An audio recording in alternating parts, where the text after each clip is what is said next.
শুভমান গিলকে যদি ক্রিকেটের রাজকুমার বলা হয় তাহলে আপনি জাসপ্রীত বুমরাকে কি বলবেন সেটা কমেন্টে লিখে জানাবেন।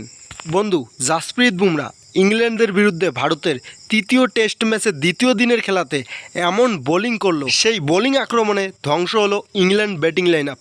তো কী ঘটলো দ্বিতীয় দিনের খেলাতে জানবো আমরা এই ভিডিওতে, সেই জন্য ভিডিওটি শেষ পর্যন্ত দেখবেন।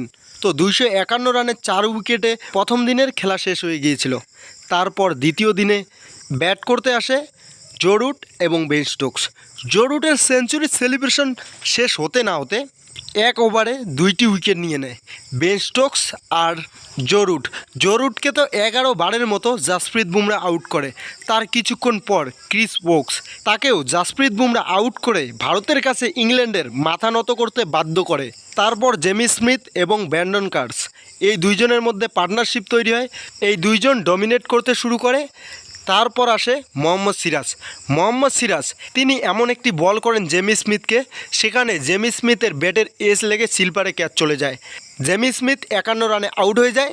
তারপর মাঠে নামে জোফরা আর্চার, কিন্তু জোফরা আর্চারকেও জাসপ্রীত বুমরা বোল্ড করে দেয় এবং ব্র্যান্ডন কার্স, যে অনেকটাই ভালো খেলছিল, তাকেও কিন্তু মোহাম্মদ সিরাজ বোল্ড করে দেয়।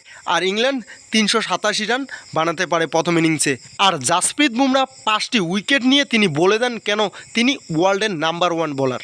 তারপর ব্যাট করতে আসে ভারতের 2 ওপেনার ব্যাটসম্যান যশস্বী জয়সওয়াল এবং কেএল রাহুল। যশস্বী জয়সওয়াল জোফরা আর্চারের বলে 13 রানে আউট হয়ে যান।